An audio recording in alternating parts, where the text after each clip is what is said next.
Anyways, speaking of podcast, Andrew, how's it going, buddy? It's good to have you on Good, for good round man. I just two. published my that video I sent you. Oh, I yeah. was working on that Let's so talk. long yesterday. Let's talk about that. We're already getting into it. Let's just talk What's about the that. video? Hartley, I haven't sent it out yet because I Sure. just got back, but it's he'll fill you in. Then we should push this because he had a conversation with who did you have a conversation with at Apple? Laura Metz, who is she's like the head of marketing for the Mac, and then Anand Shimpi,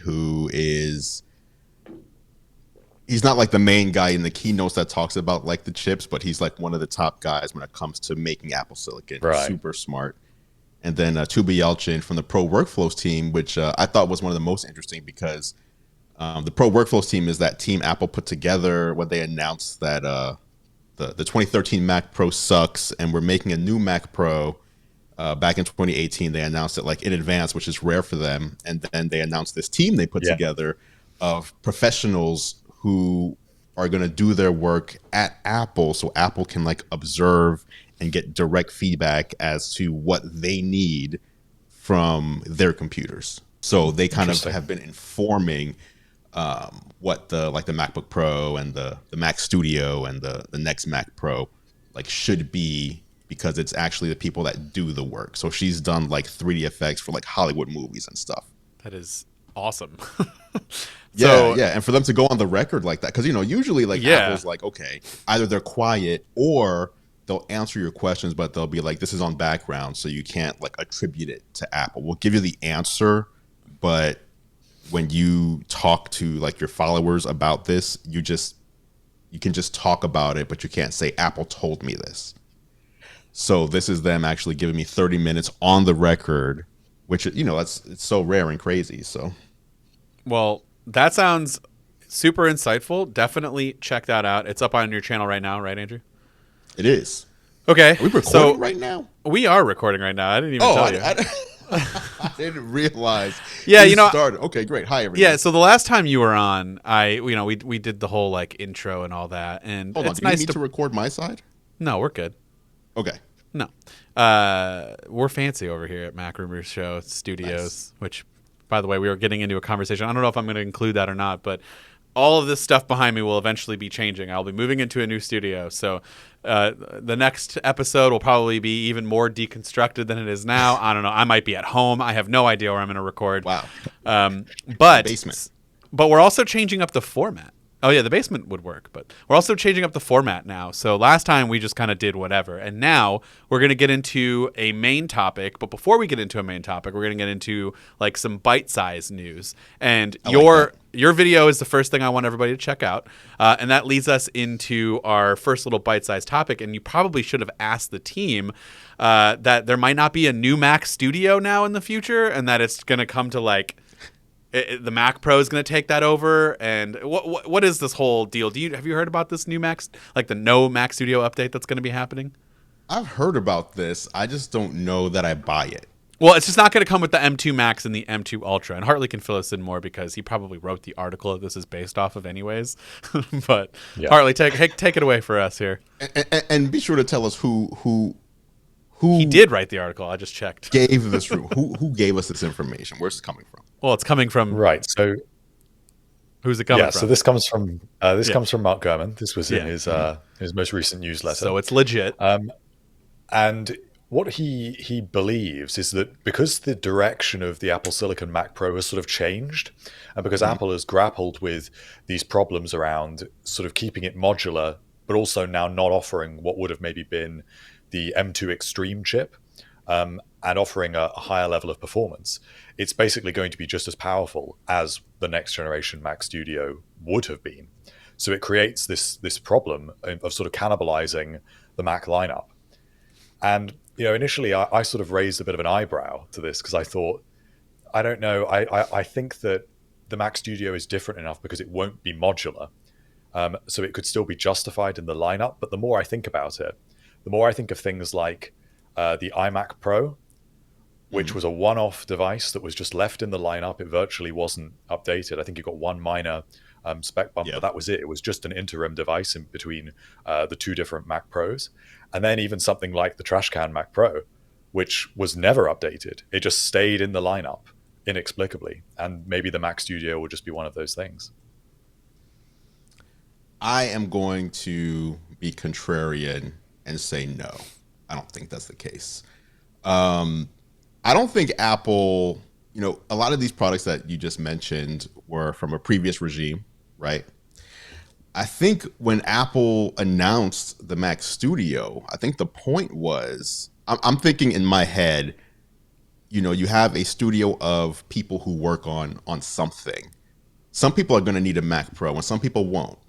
And you can give them power in a more, like you said, consolidated fashion without the need for expandability. It's just, here's your device for what you need to do for your particular job. And there's going to be other people at that same firm who might need something more modular with way more RAM or the ability to add graphics cards in or whatever it might be. I don't know if what Apple's going to allow us to do, if they give us all this space and they're not allowing us to like put more RAM in or add external graphics cards. I don't know what the point even is.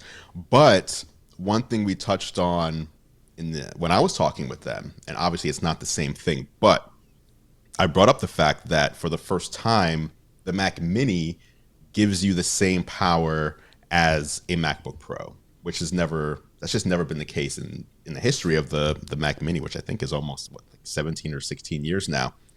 It's always been like below. Like if you wanted the power of a MacBook Pro, you had to buy a MacBook Pro or an iMac. You couldn't go with a Mac Mini. And now it's changed to where if you need that performance, but you don't need that portability, you don't need the HDR screen, you just want to connect it to, something on your desk, you can do that today, which you couldn't do before. So obviously for people who need that amount of power, but not the portability, that's going to eat into some of those sales of the, even if you just went with a 14-inch M2 Pro MacBook Pro, you're saving about $800 now instead. So I don't think Apple, especially when they made the announcement, which was, we're introducing a new Mac lineup for the first time in X many years. I think they said like 15 years, the first new one, that then it would just be something that was a one-off. In my guess, if I had to guess, I think it's going to be more like what we're going to see the iMac do, which is the iMac is not going to get every new chip. It'll probably get, every other new chip. And so I can see the Mac Pro being like an M2 Ultra product, and then the Mac Studio being an M3 product, and then the next Mac Pro being an M4. So they kind of like take turns every other year, as opposed to both of them or either one of them getting every chip succession, as opposed to like the laptops, which will probably get updated more frequently. Do you think that's enough to separate them though? Because if the Mac Pro, as we're led to believe, is effectively going to be quite similar to the Mac Studio insofar as you can't upgrade the memory, and really all you're getting is PCIe slots, but you can't use additional graphics cards. So all you can really do with that is add extra hard drives. You could add, maybe they'll come out with some new version of the Afterburner card. Maybe you could add some extra ports, but I'm struggling to think of where the modularity comes into it. And that's the question, and that's where I think something's off with these rumors. And obviously, there are rumors out there that kind of are 80% correct, and then there's things about them that aren't right. It sounds weird to have a Mac Pro with all the PCIe slots, but you can't use the PCIe slots for what most people think of a PCIe slot to be used for, which is expanding graphics capability. And like the Afterburner, like the media engine on the chip now is just as powerful as the Afterburner, which is crazy. The media engine that's built in to the M2 Max chip, you don't need an Afterburner anymore, and it's this big now instead of this giant card. So I guess the question really would be, what would be the point if you can't add in extra RAM, if you can't add in graphics cards, and the only reason for the Mac Pro to exist then is so that you can buy a powerful Mac and add more storage if you feel like it. That just that seems there's something off about that, and that's why I feel like these rumors we have to take with a grain of salt, because there has to be something more. Otherwise, it's going to be a colossal failure. What would be the point? Yeah, I would agree. I think there's a missing piece there. Hey guys, just want to take a quick minute to tell you that this episode of the MacRumors Show is sponsored by BetterHelp. You know, when you're feeling your best, you can obviously go out there and you can do a lot of great things, but realistically, we're not always feeling like our best selves, and there's always something out there that might get you overwhelmed. But if you want to get back to that better version of yourself, or you're just thinking about working with a therapist, you should definitely consider giving BetterHelp a shot. It's incredibly convenient since it's done entirely online, and it's also pretty affordable. You can also fill out a brief questionnaire to get matched with a licensed therapist, and if you want to, you can switch therapists at any time, and there'll be no additional charge when you do so. I'm a pretty big fan of therapy and the benefits that it can bring to you in the long run. I feel like everyone just needs an objective person in their life to talk to and really get those feelings out to someone who's actually a trained professional and can definitely give you the right advice that you might need. So if you want to live a more empowered life, therapy can get you there. Visit betterhelp.com/macrumors today to get 10% off your first month. That's BetterHelp, HELP.com/macrumors. Sorry guys, I'm back. Somebody just randomly walked into my office. So I'm so sick. I cannot wait to move out of this place. This goes back to this whole like I'm in a building where there's like a couple of dentists on this floor, and like I guess the dentist said 308, which it definitely doesn't on the like main lobby. I know it doesn't, but he's like, "Oh, it said 308," which is where I'm at. And yeah, he like I don't know why the door was open, but he just walked in here while I was in the middle of recording, and it scared the crap out of me. Any thoughts on the Mac Studio? Incredible. No, and he ruined my thoughts on the Mac Studio. Basically, I caught the last little bit of that, but so Andrew, you're thinking that the Mac Studio will still be a part of this, and that the Mac Pro will have to be something else more grand than. That was my guess. My guess was that, you know, I'm looking at Apple's desktops, and again, we've only had one generation of Apple Silicon on the desktop, right? We've only had the iMac, which is an M1, and we have the Mac Studio, which is a M1 Max and M1 Ultra. We don't have any other desktop Macs, right, on Apple Silicon at this point. No. Well, yeah. Nope. The Mac Mini. Yeah. And the Mac Mini, correct? The Mac Mini, right? That's right. So we have one that has moved on to the M2 generation. So what I was saying was, if I had to guess, the laptops are going to get every M chip release, so M1, M2, M3, right? And the desktops will likely, again, it's just my guess here, skip a generation. And so what I was thinking was, like the iMac, I don't think we're going to get an M2 iMac. I think we're going to wait for M3 for the iMac. So it wouldn't surprise me if the Mac Pro, obviously it would need something more than just to differentiate it from the lineup, but the Mac Pro would be an M2 product. The Mac Studio would wait for M3. Then the next Mac Pro would be M4.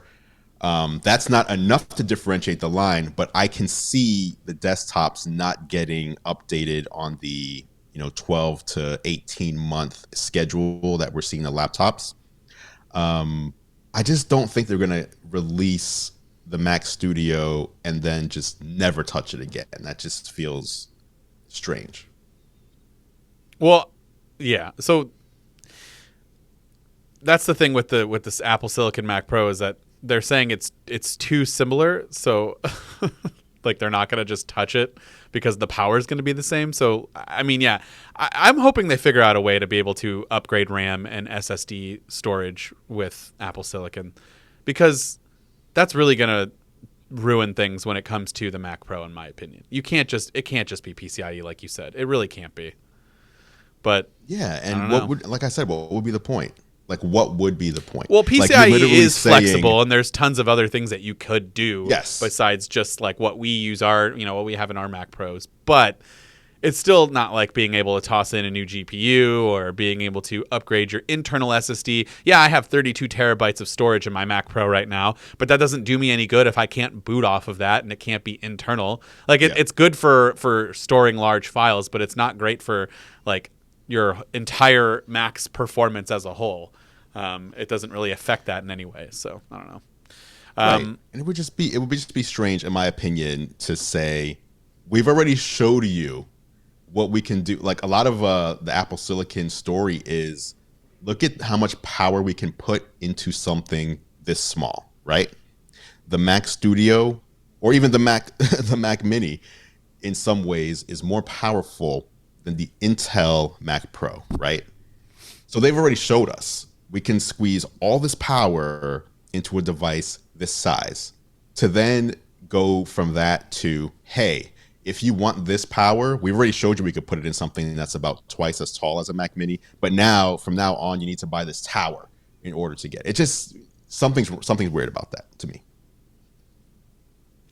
Well, what about this being weird? That Apple is still eventually working on wireless charging, but that it was supposed to be for the 14 Pro, but it wasn't finalized in time. Do you buy it, or do you think that they're just holding off for the 15, where it's going to have its grand, like, reveal of a new design, quote unquote, and all these new features, and maybe the Ultra gets just this? We need wireless charge. I mean, we can wireless charge our iPhones. Reverse wireless charging. Oh, like like Samsung okay. style. I'm sorry if I didn't say that. I don't remember. No. Reverse wireless charging. So basically, for those who do not know, on some phones, I believe the Pixel has that, and the Samsung phones have had it for a few years now, where you can basically drop another phone on the back of your phone, or primarily used for like a watch that accepts Qi charging, and then like AirPods, or for Samsung would be the Galaxy Buds. Basically, drop it on the back of your phone, and it can start wirelessly charging those devices, which would be nice to definitely for your AirPods. I don't know how it would work with the watch, but do you think that it's going to be so? Hartley, did you write that article as well? No, you did not. I didn't. No, you did not. Okay. But yeah, I mean, I would hope that it comes. That would be a feature that I think would be nice, even though I've never once used it in practicality for some of the other devices that I have that support it. But I don't use those devices as my full-time phones. So, I mean, that's kind of the main reason, But there's definitely been a time, man, I can recall just a couple months ago, I was at a coffee shop getting ready to sit down and do some work.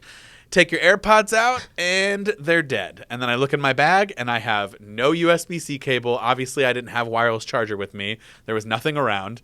So it was like I either go out to my car and like use the wireless charging pad that I have in there, which doesn't necessarily fit AirPods super well, or I'm listening to music in public as a jerk with the Mac just blaring it, or I pack up and went home, which is exactly what I did. So it would be nice. you left. Yeah, because I can't just not. Well, I had to edit a video, and I can't just not. Like, I need to be able to hear it. So, yeah, I just left. I don't know. I feel like when it comes to Apple, there's some features that other companies will do where Apple's like, that's just dumb. And I feel like this might be, like, I can see, like, in this scenario where it would have worked out well for you to have this. I just don't know that I would ever, or the average person, are they really thinking of charging things on the back of their phone? It just seems like such a niche, super niche feature that even if they announce it, it's not gonna, like, to me, it's like more like a checkbox thing and less of something to be like super excited about. It's weird though, because it does already do reverse wireless charging. If you put the MagSafe that's puck on the back, it can charge that. That's what I don't understand. Like, what wasn't finalized in time that they couldn't, like how hard was, I mean, not what, but how hard was it to do that? If you already have the capability in it, like, how hard was it to turn that on and make that happen? Hartley, wasn't this supposed to be something that came to the iPads? Wasn't that like a rumored feature that was going to come first? Yeah, so Apple's patented a whole load of systems for reverse wireless charging. They've even imagined it in terms of the palm rests on a MacBook being made of glass, and then you could drop AirPods on there or whatever it may be. But I think the core reason why we haven't seen this is because I don't think Apple is just trying to copy a Samsung-like implementation of reverse wireless charging. I think if they wanted to do that, they could. I mean, the hardware has been there since the iPhone 12 because of the MagSafe battery pack. I mean, we knew about it before the MagSafe battery pack came out because it was in FCC filings. So the device is absolutely ready to do it. But to me, I think that this is really about creating a charging ecosystem that in the long term will come to the iPad, and will also integrate MagSafe, because AirPods right now will not snap onto the back of your phone. The way that MagSafe is set up, it either can accept the magnets, but it also it can't go both ways. It either I don't know if I'm articulating that very well, but they kind of go on there, but it's not like the same like No, it doesn't MagSafe snap. Yeah. Yeah. So I'm sure that there's some other element of this that involves magnets, and probably has something to do with what they are eventually going to do with the iPad. I don't think they're going to just let you stick a MagSafe puck on the back of the iPad. I think they're going to want to imagine the back of an iPad as a wireless charging surface, and introduce whatever they call that, like MagSafe Plus, MagSafe whatever, and like MagSafe 2. I honestly don't know, but something MagSafe like that. Plus. I don't know. But like you see what I'm saying, like a new way of thinking about it. I think that's probably what it is. So Andrew, you wouldn't be hyped about that? Come on. I mean, the way that Hartley described it, yes, like a new way of imagining. Not imagining, that sounds so ridiculous to say. That's the way Apple would say it, though. That's the way they would say it. Of course it is, but I don't want to say it that way. But if there's a new way that they've come up to charge, or maybe this is going to be part of like the next Qi standard, where they've kind of given MagSafe as the base, right? Maybe it's not even a thing, like an Apple thing, and it's going to be more, here's the next generation of wireless charging that is more, kind of like Matter, but for wireless charging, where you can snap your Samsung phone to the back of your iPad if you want to. Obviously, if you're using an Apple device, you'll have more, functionality there, kind of like what AirPower showed back in the day, where it was like you can put different things on this pad, and then your iPhone would show you all the things that are happening on the pad. So yeah, I think that's probably it. Like they're just waiting for some sort of standard to come through, as opposed to just, complicating charging even more. That's what they did with fast charging, by the way. When everyone was saying all these different phones have fast charging and Apple's lagging behind, Apple was waiting for power delivery to kind of be settled, and then they started adding fast charging to the devices that support it. So I would see them doing the same here. What about this kind of blends in with like the next generation iPhone, which is actually our main topic for today. We're going to talk about the iPhone Ultra that's been heavily rumored, but I do want to get your take on the AirPods Max 2. Just another quick little story is that it's just not happening until 2024 now, second half of 2024. Like, is anyone else super bummed out? Because it's been so long. I'm bummed out. Yeah. I don't even care if they just give us new colors. Well, I mean, I wouldn't mind some new colors. Let's get some orange ones going. Yes, thank you, Andrew. I am of the mindset. I mean, we've seen how it works with AirPods and AirPods Pro. So when AirPods Max was released, I feel like people are so used to the iPhone coming every year that they just assume everything's going to come every year. And if something doesn't come on an annual basis, it must have been delayed. But Apple doesn't make headphones and then just update them a year later. So when we saw the Max and we got them, I figured, it's going to take, probably 3 years. It's going to probably be a 3-year cycle. And I think that's what it would turn out to be, right? Because they came out when they come out, 19? It'd be 4 years, which is 4 years. To me is what stands out about this, because all the other AirPods have more or less, since they've been introducing like AirPods Pro and the third generation AirPods, second generation AirPods, these have all been on a 3-year cycle. Yes. So this would be 4 years, which it does start to feel a little bit long. I mean, that was December 2020 when they came out. So by the time we're getting on for like December 2024, that's a long time for a device that definitely wasn't perfect when they released it. Yeah. Did not feel fully finished. Well, we have to remember, so the whole pandemic and chip shortage and everything, like that's affected Apple more than I think a lot of people even realize. Like the iPad Pro that we got last time, that was not supposed to be the iPad Pro that we were going to get had the pandemic not happened. We would have had a whole new design. And that's why like people are so confused. Like, why does the 10th gen have this feature that makes way more sense on the Pro? It was because they They couldn't do it. And the HomePod, when people think the Apple canceled the HomePod because no one was buying it. That's not why they canceled it. It was due to the chip that was in it, along with a flaw on the board that would make them fail. And they couldn't get the new one in quickly enough, again, due to the shortages. So, there's a lot of like conspiracies and a lot of like different reasons people assume that Apple does things. But when it comes to this stuff, that chip shortage and manufacturing supply chain stuff has kind of wrecked a lot of things that they've been working on. And so this makes me wonder if this is another casualty of that, because why? I mean, it's just a set of headphones. Like it wouldn't take 4 years, right? Like they already have the technology, like the AirPods Pro 2, yeah, second generation, in some ways sound better than the AirPods Max from a technical perspective. Like obviously the Max has bigger tweeters and drivers in there, but the technology is already here. It's already been here, right? So to us, it's like, what's so difficult? Take what you've done here and just add that ingredient into the bigger ones and ship it and call it a day. I do wonder though.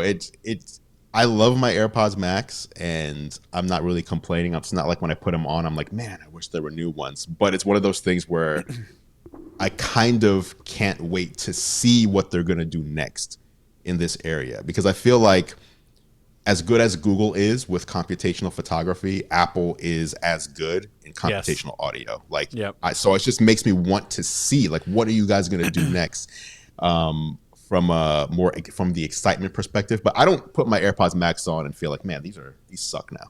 No, they don't suck, but it's just a long time for something that's significantly cheaper, like the AirPods Pro 2, to be better than the AirPods Max in terms of audio quality and mostly noise cancellation. Like if that product's better than your main flagship audio product, then that's a problem. And it's weird. It shouldn't be that long of a gap to where it's better, But I agree. Well, all right. Well, that kind of takes us into our main topic for today, which is the iPhone Ultra. I'm going to have Hartley kick us off into that because he's Mr. Rumor Man. So that's what we're calling him, by the way. Mr. Rumor Man. Perfect. Okay, so the situation with this iPhone Ultra model changed in the last week, because initially it looked like this was going to be more of a rebrand that could potentially occur this year, that there would be no iPhone 15 Pro Max, and instead that would just be rebranded to 15 Ultra. And that would basically just be what we've come to expect from the top of the line flagship iPhone, and that Apple would start differentiating a little bit more with features like the 6x periscope telephoto camera, and that would be exclusive to the iPhone 15 Ultra. But now Mark Gurman, in the same newsletter, he mentioned this about the Mac Studio, explained that actually it doesn't look like that's going to be the case this year. It instead looks like Apple is reworking the whole iPhone lineup for next year, for 2024, and it would instead be a device that sits above the Pro Max and would be a way of basically pushing the iPhone price up even more and reorganizing things, because the iPhone lineup in the way that it was introduced in 2020 has more or less been a bit of a failure. We know that the mini models haven't sold very well, and we also know that the Plus hasn't sold very well, and we know now that most people just buy the Pro models. So Apple is aware of this, and they're obviously reorienting things. And I think that this is sort of predictable, that they will slide a new device in at the absolute top end, just like they've done with the Apple Watch. So that's more or less what we're looking at here. See, I thought this was supposed to be for the iPhone 15 Ultra, so now they're just going to keep it the same for one more year and then slide it in? It looks like that's what Mark is suggesting in this situation. It's a little bit confusing, because it was previously thought that was just a marketing change locked in for this year because of the differentiation. But now I think it's sort of fitting in a little bit better that this is part of a bigger strategy. To me personally, the iPhone lineup worked way better, thinking about things like the iPhone XS lineup, or the iPhone 11 Pro lineup, where you had the iPhone XR and the iPhone 11, which were sort of medium-sized entry-level devices with a good mix of features, and then 2 options at the high end. That, to me, I feel like hit more price points and gave more people what they wanted. But I think things have got very confused in recent years. So kind of pivoting things in a different direction, where maybe you have the same again, you have an entry-level device replacing the iPhone SE, replacing what will be the 15 and 15 Plus. Above that, then it would be so you'd have the iPhone 16, the iPhone 16 Pro, iPhone 16 Pro Max, and then iPhone Ultra. That's sort of how I can see that panning out. So we push the prices up, basically, but you split the features more toward a premium end. Drew, you don't look happy, Dan. No, I don't, because it's so confusing. It's not confusing. It is. It's too many. It's too many things. Whatever happened to when? Yeah, it is. Whatever happened to when just like they released like one thing and that's what you got. Like, that's not like the iPhone 3G, the iPhone 3GS. Every year it was this iPhone 4. We don't. I don't know. I think it's fine the way it is now, don't you guys? Regardless, exactly. That's what I was just going to say. It's not confusing because here it is. It's like we have two sizes. It's still confusing to most normal people. Big one. It's still confusing to most normal people, but it's getting better. I don't think so. It's getting better. It's confusing. It's not confusing to say we have 2 sizes of phone. Do you want the regular or the Pro? We have 2 sizes. Yeah. And then you can get, if you want a big one, then we have the regular big one and the Pro big one. You want a small one? We have the regular small one. We have the Pro small one. And you're super cheap and you miss the home button. We have one for you too. That's but in the back. But it's just like the Plus. That's not confusing the way you just described it, but it's confusing to people when they're like, well, why would I spend that much when I could just get the Pro for $100 cheaper and it becomes a much better phone in terms of features and everything? Like, what's the difference then? And it's like, well, then you're dropping down sizes and then you got to pay an extra however many. It just becomes, they're diluting the field of devices. I don't know that do we need that many? Towards buying more expensive phones though, which I assume is the point. Right? Oh, for $100 more, I can get this. Okay, well now I just push you to $100, right? Whereas when they didn't have the Plus in the lineup, the jump was much higher. So now it's like, ooh.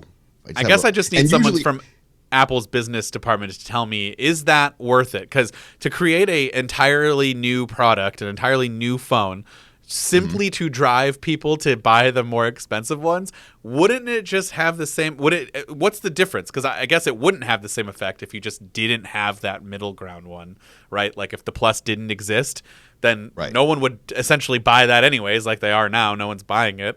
So like, I just need to know the numbers. I'm a numbers guy. Is it really that much more beneficial for them to create a product simply to not sell because they know it will do poorly, but it'll drive up the price to buy the other ones? Basically 5% of sales in that region is what the Plus model is selling at. That's about the same as the Mini, and that is very low to justify the development. Right. So like now it's like the development. What's the difference between 5% of sales to the development that it is to make that phone? Right. And like, is it worth doing all of that, or where you could just not do that and we can just have 3 phones or I don't know. For what it's worth, it's an issue with the pricing of the whole lineup. It's actually not just the Plus, because the sales of the 2 standard models have been comparatively very low. I mean, we're looking at 30% or lower for both, and that is, you wouldn't really expect that the Pro and Pro Max are taking an overwhelming slice of the sales. But it even extends to the iPhone SE. The iPhone SE 3 has not sold anywhere near as well as Apple expected, even though that's very comparatively very cheap. The market is moving away from low-cost phones, and that's why Apple is, I assume, looking at this and thinking we can squeeze a little bit more out of people here by offering a new device at the top end and just eliminate the iPhone SE. I mean, as far as we know, the iPhone SE 4 has been cancelled because they know that this is the way that it's going. So just push the prices up. I got a question for you. Two questions. Do you think Apple would benefit from just making an iPhone like the next iPhone 15? It's not called 15 anymore. It's just called iPhone, and it has all of the high-end features in both phones. They're just two different sizes. There's no such thing as a Pro anymore. So basically, take the iPhone 14 Pro and Pro Max. Those are your phones, and they're just called iPhone 14 if you need the number. And you either have you have a small version, you have a big version. That's it. And we do that every year now. So now there's no differential in features, and you can market it and price it to whatever you want, because at this point Apple has earned enough reputation to be able to just say, here are our phones, buy it or not. These are our prices, buy it or not. Your only option for you is whether or not you want a small form factor or a large form factor. Think about that. And then think about like what the OnePlus 11 just came out, right? So I thought about that. We have the OnePlus 11, and then in years past, they usually do one phone in the beginning of the year and one phone at the end of the year. And usually like the T versions are like the cheaper versions. So do you think Apple would be better off doing what I just said earlier, or following that approach where they release one phone in the beginning of the year and one phone at the end of the year, and it kind of freshens up sales? If you want to wait for a cheaper model that comes at the end of the year or at the beginning, however you want to do it, like maybe it's time for them to take a different approach. And do you think they'd be able to do any of those two? Are you asking me, Dan? I'm asking both of you. Did I confuse both of you? Or are you just waiting for someone to talk? You had me until splitting the lineup. Well, and so those are two different things. So let's take the first one. Let's take the first thing, for example. I agree with that. That would be my preference. I think it's ultimately just a marketing issue, because the average person does know that they've got, I don't know, an iPhone 11, and then they know when they buy an iPhone 13 that they're making a jump in one way or another. So if they drop the number, it's a marketing issue. Now, I wish it wasn't like that. But I think that's the reality. They can keep the number. It could be iPhone 15, and then you have iPhone 15 that comes in 6.1, or iPhone 15 that comes in 6.7. You can keep the number if it helps people process in their minds, like, well, my iPhone 11 is 4 numbers behind iPhone 15, so it's time for me to upgrade. If that's what you want to do, that's fine. But the moral of it would be to bring the lineup down to just, we have one phone each year that we're offering to you. It's the same phone, except for one has a smaller display than the other. And then I guess battery life, just because of the size differential, would be a little bit different either. But we don't need to separate features across these devices, Just make it one. Make them $1,000 and $1,200 or whatever for the bigger one, if that's what it's worth. And that's it. And it just makes it so much easier. That would be my preference. But I think that there's still got to be something for more average consumers. Drew looks skeptical. The problem is with it, the issue that I see is that the reason why that kind of worked years ago was because ultimately, let's take something like the camera. The average iPhone buyer does not need 3 rear cameras, so that's a waste, and some consumers would not be willing to pay more for that. So to me, it makes sense that you do have some sort of mid-level, entry-level device, however you want to look at it, that just has different priorities. Yeah. I think that's important, rather than just, that's why Apple doesn't really like keeping loads of old devices in the lineup anymore, because they're too similar. So to me, it makes sense to develop 2 different sets of devices. But I like the idea of just choosing your display size. I think they've got an issue here. I think that the problem is that the lineup has grown, and the market has changed, and prices have gone up, and they've tried to satisfy everyone, which is not what Apple was all about back in the day.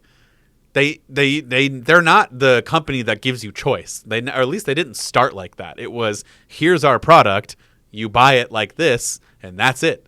Think of the software. Here's our software. If you want to customize it, buy an Android. Like, that was their mantra for so long. It took us forever to get any kind of widgets, and we still can't customize our home screen the way most people would want to if they're into that kind of thing.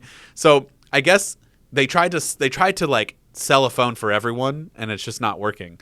Like, they tried to, like, oh, you're complaining about the size being too big, then we'll make a pro version of that so you don't skip out on features. Oh, but you don't want to pay extra because you don't think you need all those features? All right, well then we'll make a large version of our non-pro model, and we'll call it the Plus.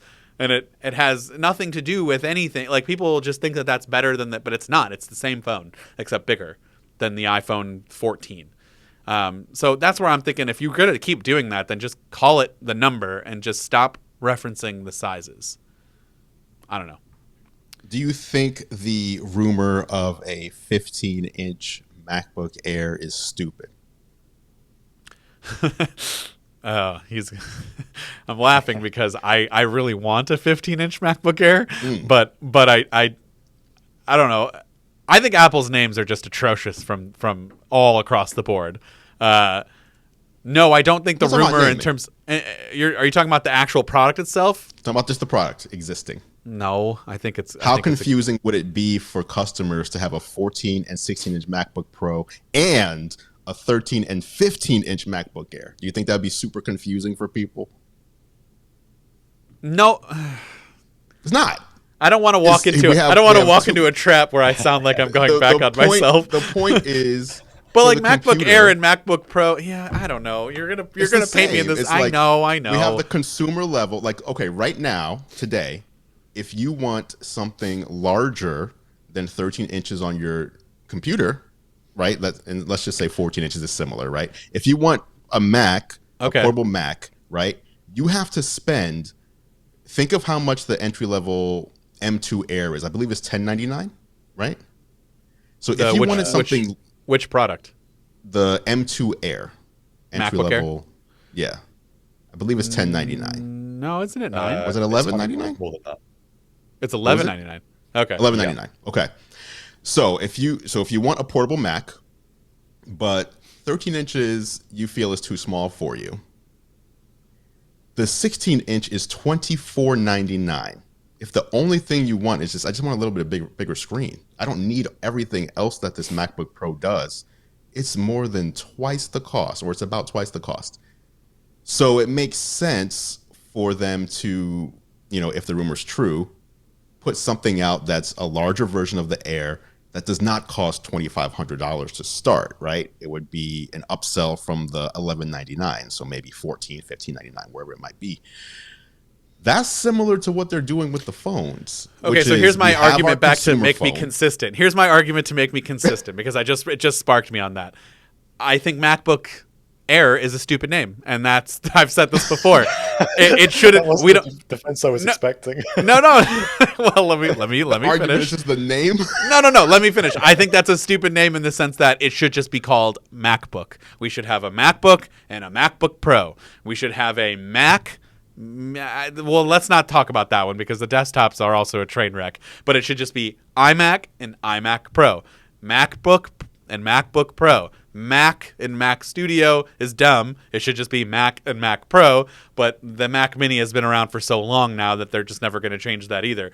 But that just needs to be the case. That's where it comes with. And then you can just determine whether, okay, you want a MacBook Air? Cool. What size do you want? Do you want 13 or 15? Okay, you want a MacBook Pro? Cool. What size do you want? Do you want 14 or 16? The size That's is the same thing with the phone.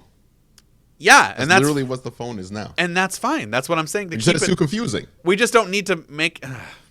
It's You the said size it's too of it. confusing on the phone, but on the computer, like it makes perfect sense. No, because it's not a MacBook Pro Max for the 16-inch. That's what I'm saying. Right, We don't but need. it's- oh, I see We what don't need to throw these other ancillary words out there. You've had Pro in your lineup for your higher end devices for so many years.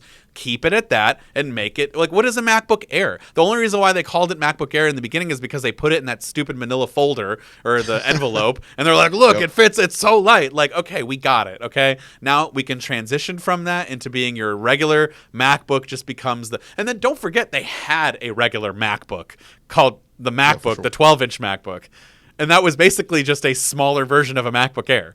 So they already did that. They already made my argument for me and basically made that product. I think you're getting too bogged down in the marketing names, Dan. Yeah, Yeah, you're 'cause they worried about suck. the naming. I think if you just ignore the names and look at the devices, the Yes. difference between the MacBook Air and the MacBook Pro, and the reason why that sort of works is because they are heavily differentiated. They've got completely different displays. They've got different size bezels. The MacBook Pro has, 3 more ports.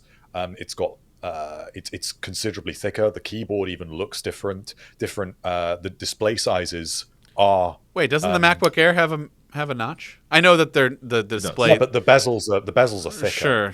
Sure. Yeah. So it does And look different different. display tech. Right. So but I'm just talking about there's from a lot cosmetic that look. differentiates those two devices. Whereas when you look at the iPhone 14 lineup compared to the 14 Pro, for the average consumer, there isn't such noticeable difference because the devices seem to be they've both got a lightning port, they've both got ultimately the same sort of squared off design. The bezels look like they are the same size on both devices. Yes, one's got dynamic island, but the devices feel functionally the same. And I think that's the problem. And also with pricing, and I agree with what you're saying, Andrew. But I think that the problem there is that it's only $100 from the Plus to the Pro. Whereas with the MacBook Air, even with a 15-inch MacBook Air, that's still going to be at least $300 difference. Sure. And when you're dealing with a smaller amount of money that is ultimately a product more people are buying, that's why this problem has developed in the iPhone lineup in a way that it hasn't in the Mac lineup. I mean, it's a little bit like the mess they've made of the iPad lineup. That there are just way too many iPads that behave very similarly. I mean, try and explain the difference between the iPad Air, the iPad Pro, and the entry-level iPad. And it gets messy because there's not much money between those devices. And I think that's why they are just looking at just simplify this, take one of presumably take one of the standard models out, and then put a brand new ultra high end model on the top. I mean, literally ultra high end. Kind of like them with the Apple Watch. I think they must have sold that Apple Watch Ultra and seen how successful that has been, how much enthusiasm there was for something completely new. By how I see it all over the place. And I think that's what they want to do. I think I'm too caught up in I'm too caught up in the names. the names do signify what they are, and they do have an impact on the product itself. But it's just like, I just think there's too many options and there's too many different products and with different names that sometimes they mean the same thing and sometimes they mean something completely different. And I just know, like, people who come up to me and ask me, what are the differences between these? I do have a hard time explaining it. Yeah, I mean, I guess there's a lot of difference between a MacBook Air and a MacBook Pro, but they are cosmetically becoming more and more in line with each other. They just completely redesigned it to make it more like a MacBook Pro. I mean, aside from color choices and the bezels, but how many people are really noticing that much? That now that it's got a notch, it's even more so like a MacBook Pro. So, I mean, you're really looking at like the things internally, the display tech. They won't know that by looking at it, that it's different, or at least on a spec sheet. They're not going to know the performance levels that, right away. So, I mean, I don't know. I just think the names are good. But then you'd buy the MacBook Air because you're saving $700. But the issue is that you wouldn't buy an iPhone 14 Plus because you're saving for $700. That's the problem. Is you're just not encouraged to buy these standard models.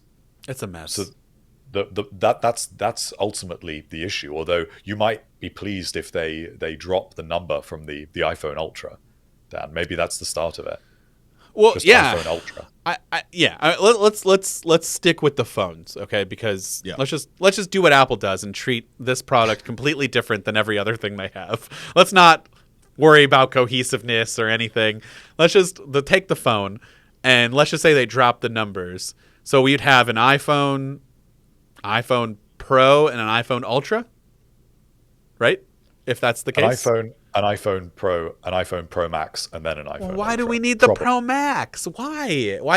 It's the same thing, just a different size. Can't we just do the sizing thing there? It's the marketing names again, Dan. You just said move on annoying. From the names, and you're all right, whatever. Okay, iPhone, iPhone 14 Pro, iPhone 14 Pro Max, and an iPhone Ultra. For those who don't know, it's not a rebrand. That's why you need the Pro Max still for people who like the Pro Max today. You don't want to say, hey, now this costs $500 more. You know what I mean? So you're keeping the prices the same, and you're just sliding something in for those who want to pay more for something. We need to get regular people on this show and ask them if they look at that. Like, when you are looking at an iPhone, what do you look at? Do you look at the name?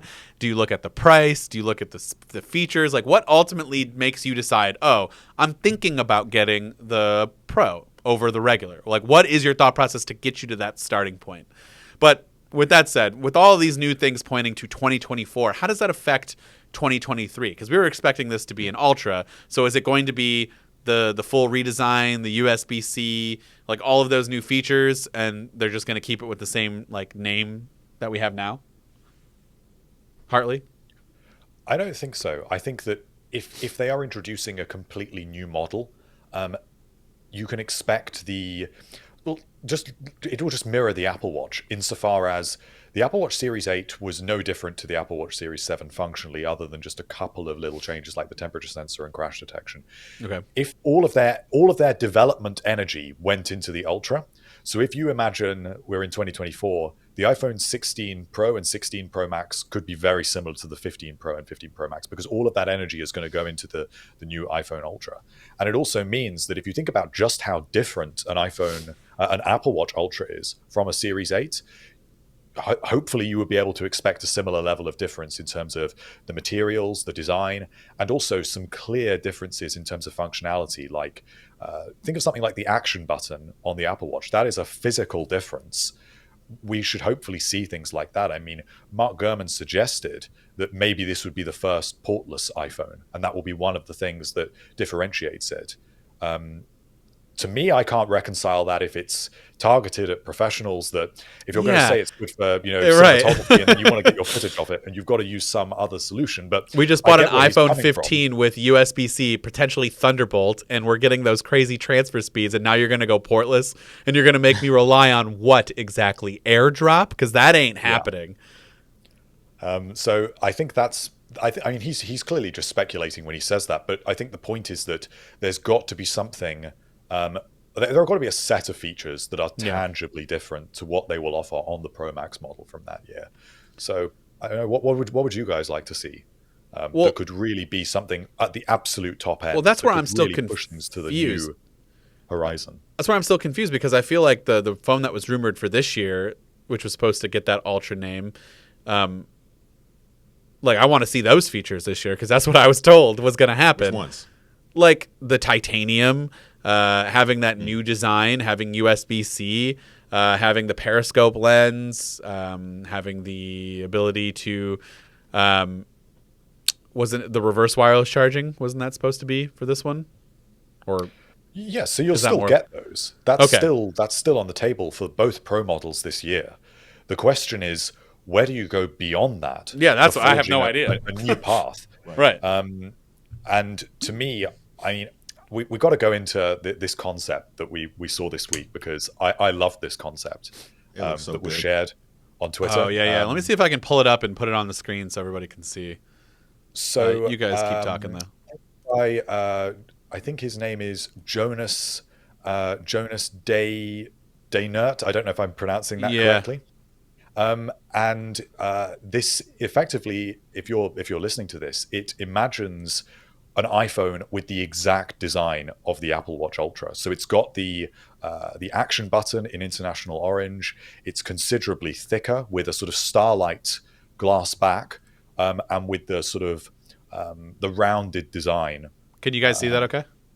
Yes. All right. Cool. And you've also got even the lock button and the volume button sort of mirror the crown guard on the Apple Watch Ultra. Even the silent switch is sort of more ruggedized, and I think it's a great design. Actually, I think it translates really very well. Yeah, I want this now. I actually don't really like big phones anymore, but I would get this phone. I just think the design is really compelling. See, this is what I was expecting for this year. Something like this. It makes me sad. I think that it also kind of gives us a sign of the kind of ways that they could differentiate it. So say with the action button, but also this device, I think that he said when he put these renders up that this would be a 12 millimeter thick device to account for a bigger battery.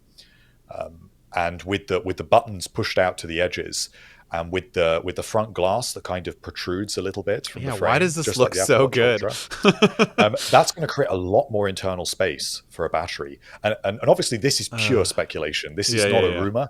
This is speculation. But I think the reason why this is so interesting is it shows what they could do with more space. And it kind of makes you wonder, what extra functionality can they do with that? I mean, to be honest, I don't think they need to do too much more with a device like that other than action button, bigger battery, maybe brighter display, maybe slightly more powerful chip, even if it's just got like an extra GPU core or something, and maybe some sort of some of the features that were on the Apple Watch Ultra, I don't know, like a siren or whatever, some extra credentials like that. But even just the battery life, I mean, if you could get a 24-hour battery life out of an iPhone, that would be incredibly That would be impressive. nice. Andrew, what do you think? I'm just thinking, like, all the features you guys are talking about are good, right? They're great. I feel like the feature we haven't really mentioned a feature other than the design, which is great, but a feature that differentiates the phone on a daily basis, right? So if I had a 24-hour battery, I would love that, but how often do I really need that? Like, I work from home, or people commute, you charge in the car, you charge at your desk at work, you're like, people aren't really running out of battery, right? So it would be cool to have a 24-hour battery, but it's not something I'd feel every day. It's cool to have a satellite connection in my phone or crash detection. It's cool. But then you don't need the Ultra then. That's where you go down a peg. No. But well, I mean, hopefully you're not using crash detection or getting lost, and you need to use your satellite on a daily basis, right? Yeah. You're like, well, now you don't need that. No, it's what I'm saying is those are nice to have features, but what Apple does in their marketing really is they focus on here's how it's going to change your life. What is that feature? Like for an Ultra, so Ultra higher than Pro, maybe they're saving Thunderbolt speeds for that, and you get like faster USB speeds on the Pro, but not like Thunderbolt 4 or whatever. We're not getting 40 gigabits. Maybe you're getting 10 gigabits and then 40. That's one thing that would change your life if you're using your phone to record ProRes video, for example.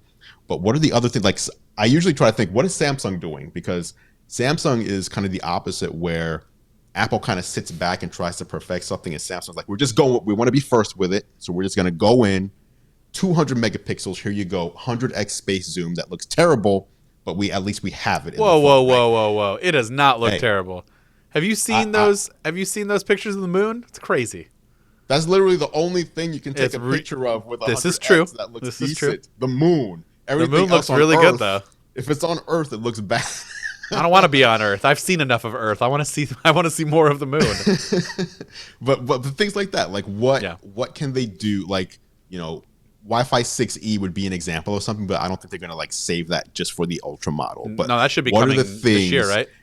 Right. Yeah. So what are the things they can add to a phone that would make it, if you're spending more money than a Pro, you're getting your money's worth. Like you're getting things that you could not get before.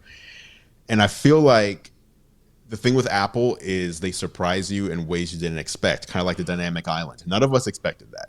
We expected there to be either two holes or one combined hole closer to the keynote that would just be for the camera, and that's it, right?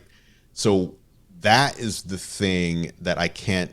It's almost impossible to imagine what it would be, because they come up with these like out of left field ways to interface with the devices, and a lot of what we're talking about here is hardware features, and Apple's really all about building a piece of hardware, but really using the software to make it shine.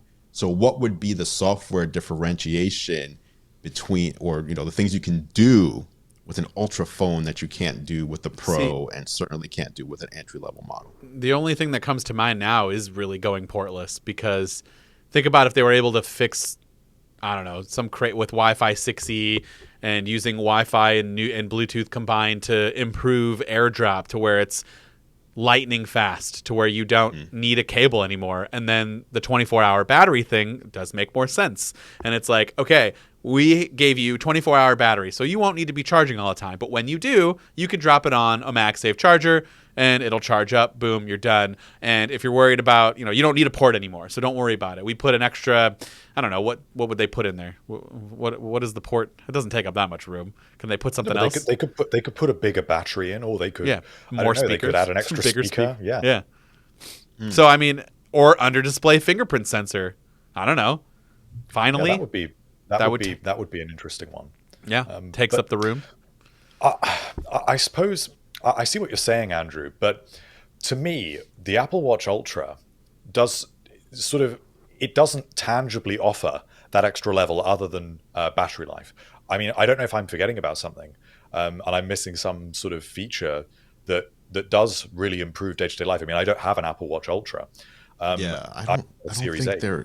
think they are functionally similar aside from the action button. Yeah, I don't think there's anything. Can you think of anything, Dan? Like the GPS, that new GPS, is that across the lineup? That's No, the super accurate. GPS, No. that's exclusive. There are things like the siren.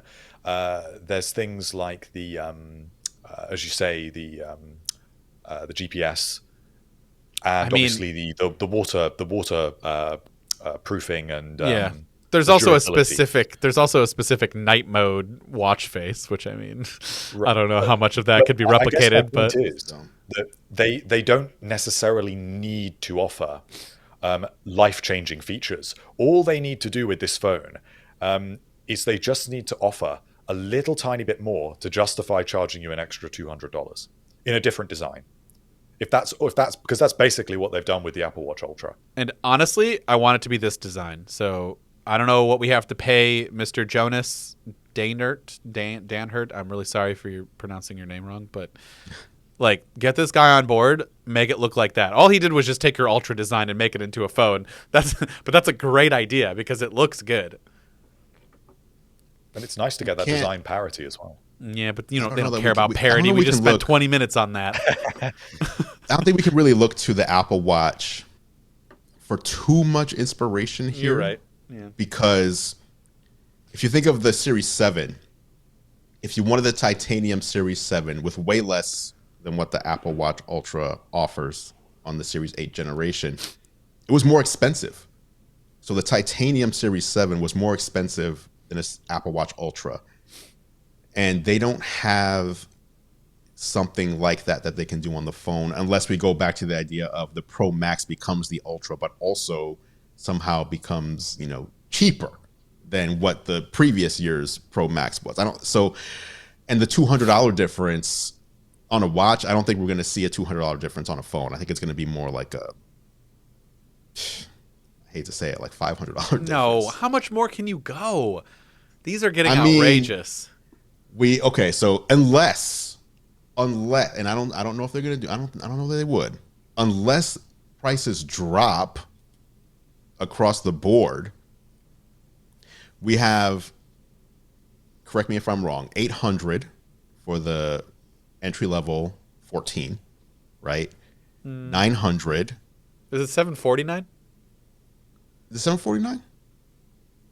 Hartley, You might be you're my factual guy here. No, I don't know. I get confused with Oh, yeah, dollars. 'cause I'm trying to That's think right. of foreign currency here. All right, Cut me some you slack. I'll look it up. Hold on. Well, let's go. No, I think it's 800. So let's say 800. Right. Then you have 900 for the plus, 1,000, and then 1,100. I can 1,400. confirm. I'm like 1,400, 1,499. Okay. It just seems like, I don't know, 1,300. I don't know. I can see them going 1,499, but they'd have to make a case for why this is so much better. Like when I hear the word Ultra from Apple, like percentage wise, instead of the $200 increase, what is the percentage increase from a Series 8 to an Ultra? And then take that same percentage and apply it to the phone and then see what that looks like. So I'm not telling anybody to do math on the fly, but I'm just saying. with the Ultra, they marketed that as like for a specific group of people, and I don't. Yes. And I don't think so. Adventurers. So that's where you're saying like the looking at the Ultra maybe just for design parity, but like don't look at it as they're not going to market this iPhone towards rugged people and adventurers. Correct. So that's kind of wrong to look at it that way, even in all aspects except for maybe the design, just because it shares the same name. So maybe they want it to look the same. But I don't know if the features are necessarily going to be a translation over there. So it very well could just be the same phone with a different, like it could just be the same differences between a Pro Max and an Ultra, you know? Yeah, I do think just based on Apple's naming, the watch was obviously a more rugged thing for adventurers, but for the most part, it seems that, the more expensive Apple goes, like even when they say the word pro, they don't mean like doctor, lawyer, like those are professionals, but that's not who they're talking about. They're They targeting usually talk about like creatives. professionals. Yeah. So I think that would, if I had to guess, that would be what we'd be seeing here is features for creative professionals, people that use a MacBook Pro or a Mac Pro or a Mac Studio. This is their mobile device. Those are the things I think they're going to try to focus on to get that core audience that spends more money on Apple computers and iPads to buy into a more expensive phone. That's hilarious because I would love to see the numbers on who owns what model and then what their occupation or what their use case is. Because I'd love to see that. I've seen so many people who, or I know people who are not that at all. They're just like, I work as a lawyer and I have a Pro Max because I wanted the best phone I could get. Mm-hmm. And that's, I think, a lot of people's responses is I just want the best iPhone that I can get. And I want it in this specific size. How many creatives do we know are like, I would love an iPhone 14 mini if they, that's what I want to go with. If the battery life wasn't horrific, I would just go with that because I don't need all these extra features. I just want that form factor, the way it is with just a better, that screen size, and that's it. So, I mean, I don't know. I understand why Apple markets that because that's just easier for their, here's a new camera feature. You creatives are going to love it. And it's just like, I think the stay-at-home mom that has an iPhone 13 Pro Max is going to love it too. And they don't care. That's true, but they don't use, I think a lot of people some people just want to buy the best, but they don't use the best. Like, they don't use it, right? Like when I open up Microsoft Word, not saying it's the best, but when I open it, I'm literally just typing Word. I don't know what all those features are. I have no clue. Got to get clippy. Excel, I don't know what the hell I'm doing, right? This is different. That's a different kind of pro than what I am. Yeah. So some people just use, that's why the MacBook Pro with the Touch Bar still exists. People just want to be able to buy something that has Pro in it. That's probably the least pro machine they make as far as laptops go these days. At least in terms of performance. Right. But it's like it still exists because they say the second best. It's the second best selling laptop they make. Why? Oh, because it's the cheapest Pro model. It has the name Pro in it. Cheapest Pro. That's it. Yep, cheapest Pro. It's not because I thought you had me for a minute. I thought you were saying it's because of the Touch Bar. I'm like, hold on a minute. No. Hold on. No. Then why did they get rid of it? All right. Well, I mean, we spent a decent amount of time on the Ultra. I don't want to hold you up too long, but maybe we can touch just really quickly. We had a bonus topic, but we're coming up against time. The next Apple event. Mm-hmm. Do you have any theories on what could be announced? First off, here's my question. I'll ask both of you, so we'll get your opinions. When do you think the next when do you think the next Apple event's going to be? What month? And what do you think is going to be announced then? Oh my God, Andrew, you go first. You're our guest.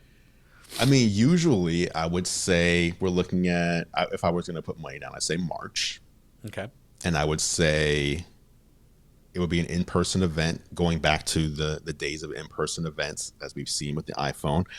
And I would say there would be, again, I'm saying just typically, sort of. Typically, I know. I'm going typical first, and then I'm going to actually answer. And I would say typically we're going to see some sort of iPad thing. Okay. We're going to see the refreshed colors for Apple Watch bands, cases, a new iPhone color for the spring. Yep. Some sort of service or accessory. So maybe Apple Music Classical finally drops. This event sounds great, Andrew. I'm not saying it's a great event. The 15-inch MacBook Air. Okay. But this year, more than any other, seems like there's something happening, right? Like all the rumors of a headset that was supposed to be introduced in late last year got pushed back a little bit. Now we're going to see it in the spring. We just saw new MacBook Pros, new HomePod get pushed out through press release, basically, and like mini event. Canceled event. Right, but it's like, it almost feels like they're clearing the way. And so if we're gonna see an event, I'm still gonna say March. Ugh. Oh my God, that's so soon. Yeah. The thing with, I think we're gonna see a headset. But the thing about a new Apple product that we've never seen before is until they announce it, it always feels like it's just so far away. Yeah. So it seems But weird it to sounds be like you're saying March mixed reality headset. That's what I'm saying. I'm saying sometime within the next 6 weeks, we are going to Seems see crazy. the next major Apple product line, Hartley, you're shaking which your just head. sounds so cool. I'm No, I hoping. agree. I'm hoping. I know you're I'm shaking your saying head in March, agreement. Nodding your head, sorry. You're and that nodding would be your head. the. And I think that would be the whole event. Like the event would be dedicated to this one thing, because the most difficult part of a headset announcement is, I mean, I think we've all tried VR. It is impossible. It cannot be done. You cannot explain VR to someone verbally or with video in a way that they would understand it compared to actually trying it themselves. When you put on a headset and experience it, there's nothing anybody could have explained to you that will make you understand how this thing works. And so that's, I'm like, they have to dedicate time to this product and event to really get the point across and the concepts across, and then have to have a hands-on area and everything for people to experience it themselves. So in-person event in the next 6 weeks, new headset. Hartley. Yeah, I agree. I think that Guys, that's broadly the shape of what I expect. I think where I would can't. differ, I'll give you where I would differ, okay? Please do. I would say it may be later than March. Oh, thank And the God. reason why is because the headset is only going to be like a preview. And we are going to get more details, presumably at WWDC, which is in early June. So if they are probably going to want quite a narrow window between when they unveil the headset and then we get the next hit of information about it. So possibly it could be in April just for that reason. I think that we also could see the Mac Pro. That's the other thing that, you know, that's the last thing in the Apple Silicon transition that we've been hearing about that for a very long time now. I think it's time for the Mac Pro.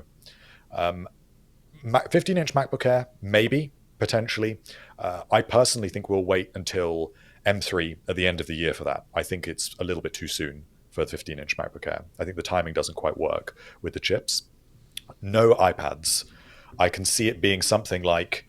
yeah, iPads have had a big negative this year in terms of it's not going to be anything crazy. There's nothing new. So don't hold your breath.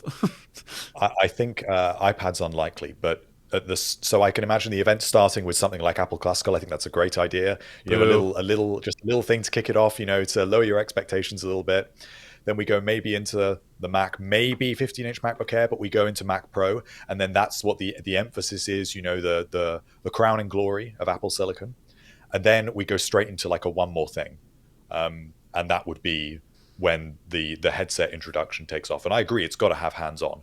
It's absolutely got to have members of the press and media there to really get their hands on this and then give their first-hand experiences. That's going to be more important with this than it will have been for pretty much any other Apple device, I'd say. So when you imagine how this event would look, it may be the best example is Apple Watch, because the Apple Watch event was in 2014 when they unveiled the iPhone 6. Now, I can't even remember what else was at that event other than the iPhone 6. I'm sure there was something else before they got to the Apple Watches. It may have just been some minor iPad updates, some minor MacBook Air, MacBook Pro refresh. But the Apple Watch took up a significant amount of the event. It was at least, say, 20 minutes at the end. So the event will appear to draw to a close, and then we're going to get this unveiling, which has got to have different elements to it. It's got to have its initial just unveiling, and just to get used to how this thing will look before we go into, no, here's a proper demo. Here's a detailed introduction. And I'd say, if you haven't seen that Apple Watch introduction, if you're curious about how Apple will handle this, going back to watch that Apple Watch unveiling is probably the best hint you can get of how they deal with just explaining a new concept. So I'm excited. Yeah, I think it's close. So Dan, why do you seem like okay, I was gonna say, here's the reason why. Okay, if anyone at Apple who has any pull at all is listening and could do me a favor, okay? I can't do March. I can't. I'm going to Disney World for the knew it. I third knew it. attempt. And if they I do knew he this was gonna say Disney. godforsaken event during the time, which, by the way, if we look at trends, is the exact time that I am going. If they do this event, if they do any event during that week, I'm going to cry. I'm going to curl up into a little ball and cry. I cannot. Dan, From a job point of view, there's no one I have else. a question. There's no one else. Why did I plan this in March? I don't know. I wasn't Yes, thinking. you said I wasn't based thinking. on historical data. I planned this what in. are you doing? I planned this in November. I wasn't thinking. Okay, and I certainly thought. I know everyone out there's like really made it about himself, and I'm sorry, but for those of you who don't know, I've had a horrific time trying to take my family to Disney World. You really have. And it's been 2 times in which the trips got canceled. One, we were already there and it got canceled. The second Yes. time, we were leaving that morning and it got canceled. This is the third time. We leave in we leave in a month. And if there's a time where, and I'll do it, but if like I have to leave, if Daddy has to leave on Tuesday because there's an event happening and I got to work from my hotel room to cover this event, I will do it for this channel. But know that my family will hate me. What if they invite you to the event? Would you leave Disney? Would you leave the children? I swear to God, Andrew. I can't answer that question. I'll go for you, Dan. That makes it. That There you makes go. it easy for you. No. Apple and MacRumors has a very fun relationship, and we don't get to go to the events. Okay, we'll just throw it out there, and we'll keep it at that. But if this is the one time where they decide that, hey, Dan, you want to go to the event? This is a big deal. We're inviting everyone. I'm gonna be absolutely livid if it becomes during this time. I swear, It could happen. It could happen. guys. I can't take this much stress. I won't People make who are it. listening on the podcast, Dan's face, he's like breaking out into deep I'm getting a sweat rash. right now. I'm getting a rash. So here's my thing. What do I think is going to happen? I think there's going to be an event in March. I think it's going to ruin my trip, and I think we're going to get the mixed reality headset. What I'm hoping happens is what Hartley said. I hope it happens in April. I have another trip planned for April. My buddy's getting married, but I know Apple won't do a thing on Friday and Saturday, so we're cool there.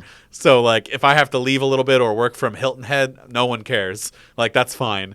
But So there's Disney's- no lack of excitement for the product itself. It was more just the timing of an event. Oh no, yeah, I can't wait for this product. I'm just going to be pissed if it happens when I'm leaving for this event or for this trip. I'm just thinking selfishly, and also for the channel, because as of right now, I'm the only person that does any kind of content, and that's like from a content perspective, that's top-notch viewing and eyeballs Absolutely. and views and content. I have It's rare. materials for days. It's rare, yeah. Like I've been waiting for something like this for years. Like we have something that we can post and get views and get people to watch and subscribers and numbers go up, and like that would really suck if I missed out on that. So, Right. but yeah, I'm thinking it's gonna happen, and I'm gonna be really sad when it does, because I just think it's gonna affect everything. But Well, hopefully we'll get some event invites sooner rather than later.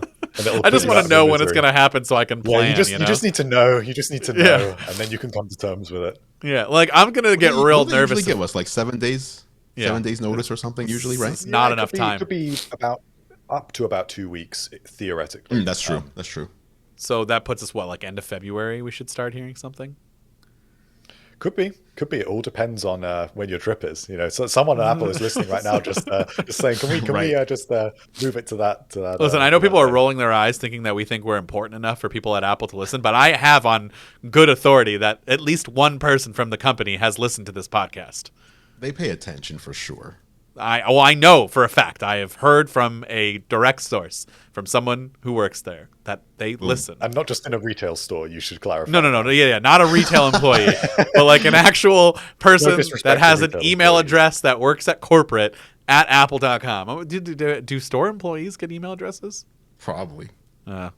Well, I know they're not a store employee. Let's just put it But that we way. love our store employees that listen Yeah. to the podcast. Yeah. All right. Well, let's just hope that the headset's just a little bit off, just a little bit. April. I'm pushing for April. But That'd be fine with me too. Just bring it Sure on. thing. Like it's exciting time. Like I said, it's rare to see, especially even in this headset space. It's rare for anyone to release a new headset. Like Yeah. the Meta Quest 2 has been around for years, and I feel like Well, that's just No, the de 2 just facto came out, standard but the one. MetaQuest itself. Right? No, the 2 t- didn't just come out. No, it's been out for at least a couple of years. They raised the price of it. Oh, I'm thinking of the Pro. Recently. The Pro. Didn't they just come out with the Pro? Oh yeah, the Yeah, Pro, yeah, but that that's wasn't that geared towards like the workplace. But for consumer level headsets, even Yeah, that's like a rare thing in and of itself. But for Apple to introduce a new product line, obviously, like that's something that they do every 8 to 10 years. So it's definitely something I can see why Dan, like, you would be like, this is how am I missing this? It's This like is monumental. It's like it's like the introduction of the iPhone all over again. If it Right. has the same impact that they're thinking and that it's going to change our lives in the future, like the iPhone did, not right away, but in the future, then this really sucks if I miss that. And also, I like the events. I like the days of. I like, Oh, for sure. I like getting into. I fun. don't get to go, so it's not nearly as fun. But I do like the anticipation of the event, even though we kind of know what's going to happen most of the time now. But I mean, whatever. It's still fun. It's a chaotic day, but it's a great day. And then you get rewarded with a lot of people viewing your content and asking questions and following up and coming back. And so yeah, I'm excited. I'm always excited to talk to you, Drew. I'm thankful that you were able to come on again. Absolutely. We'll have you on again, I'm sure, in the future. Maybe in the headset when it comes out in April/May and not March. Boom. Let's do it. All right, man. Thank you so much. We'll catch everyone else in the next episode.